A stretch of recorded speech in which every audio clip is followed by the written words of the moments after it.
Aujourd'hui, c'est Big Man Plants d'Eric Powell et Tim Weiss aux éditions Delcourt.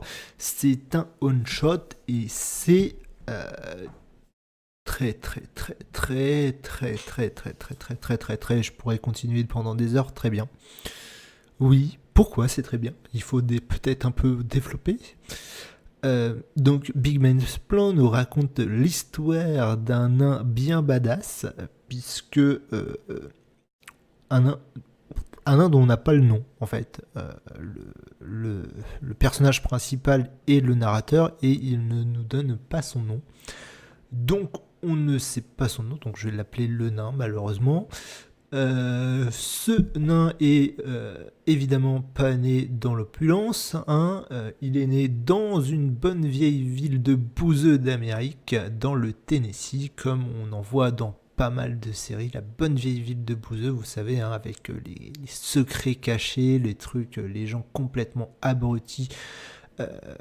Donc voilà, c'est un peu la merde quand t'es un nain parce que tout le monde vous prend de haut, tout le monde vous insulte, etc.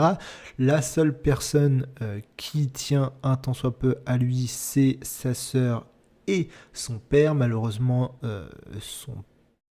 Malheureusement pour lui, sa mère le déteste, elle supporte pas d'avoir un fils nain et elle se tire, sauf que son père tombe en dépression après que sa femme l'ait quitté et finit par se tuer. Enfin, il se suicide pas, il boit beaucoup d'alcool et il a un accident qui fait qu'il meurt. Après ça, évidemment, les deux sont, le frère et la sœur sont séparés. La sœur est adoptée très vite. Lui reste dans l'orphelinat où il se fait tabasser, évidemment, où sa vie n'est pas facile. Et il le finit à un moment donné au Vietnam. Et là, c'est un peu l'enfer pour lui, mais c'est le seul endroit où il se sentira à peu près bien parce qu'il se sent utile, parce qu'il fait quelque chose d'à peu près utile. En fait, comme il est nain, il va dans les tunnels que les Viettes creusent et il va tuer les Viettes. Évidemment, il revient du Vietnam au bout d'un moment, et là, s'ensuit une longue descente aux enfers, où il ne fait que boire, se barre dans les bars, il fait un petit tour en prison, etc.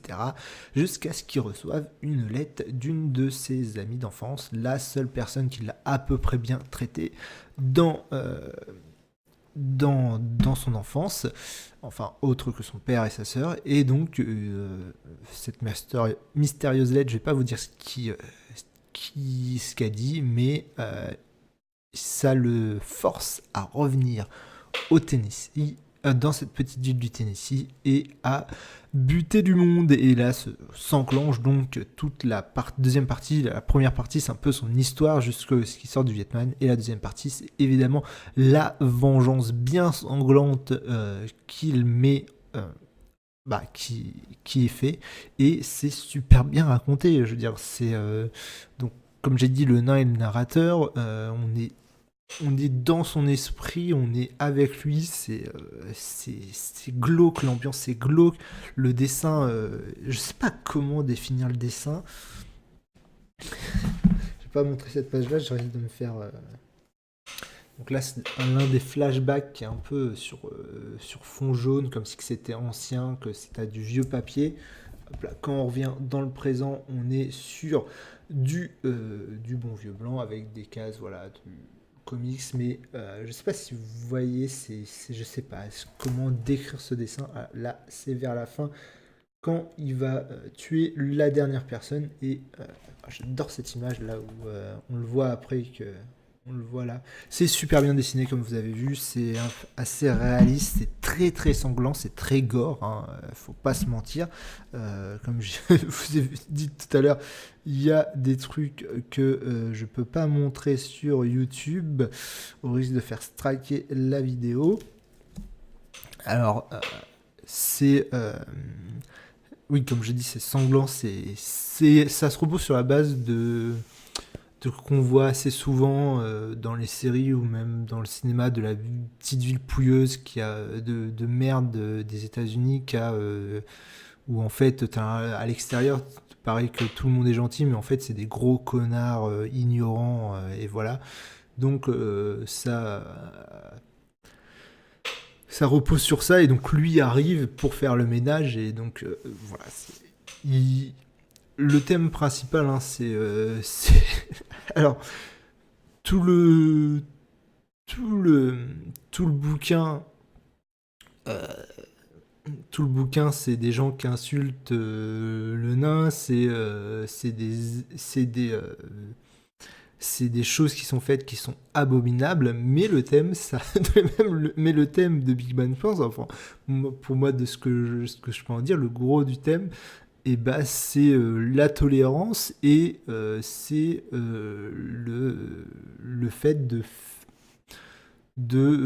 comment dire, la tolérance et le fait que vous êtes responsable de vos actes, que il y a pas, il le dit plusieurs fois, hein, il n'y a pas, c'est pas qu'il n'y a pas de Dieu, c'est que Dieu n'intervient pas sur vos vies, que c'est à vous de régler les problèmes, que si vous vous comportez bien, bah voilà, faut se comporter bien, mais pas parce que il y a quelqu'un au-dessus de vous, parce que c'est le meilleur moyen de vivre, pas tranquillement, mais un peu plus de manière heureuse, et que si vous faites les cons, bah c'est pas que ça va forcément vous retomber sur la gueule, mais il va falloir assumer les conséquences, et les conséquences, bah ça peut être ce genre de petit bonhomme qui vient vous casser la gueule, et ça c'est très cool. Alors il y a juste à la fin une phrase que j'adore vraiment, honnêtement, parce que c'est quelqu'un, donc au final, vu qu'il s'est beaucoup fait persécuter, il est très sensible aux questions de tolérance, évidemment, donc il n'hésite pas à casser la gueule des gens qui emmerdent les femmes dans la rue, qui tentent de les violer, etc., mais aussi les handicapés, et tout ça. Voilà, il s'énerve, c'est quelqu'un qui s'énerve facilement, mais pour, on va dire, de bonnes raisons, voilà, contre les homophobes, etc., il a tendance à casser des gueules, et j'adore cette phrase de fin de fin qui finit le comics. J'adore, donc je vais la lire parce que ça résume tellement bien, au final ça résume tellement bien le bouquin en lui-même, que c'est j'aurais peut-être juste fait la vidéo juste en lisant cette phrase, quoi, ça aurait résumé extrêmement bien le bouquin. La liberté d'expression est une partie intégrante de notre démocratie et devrait être considérée comme un droit inaliénable. Mais ça veut pas dire que les gens sont obligés de supporter vos conneries. Et ça, j'adore ça, j'adore cette phrase. Vous la comprenez comme vous voulez, moi je sais comment je la comprends. C'est extraordinaire. Voilà. Si un jour vous avez l'occasion, lisez Big Man Plan.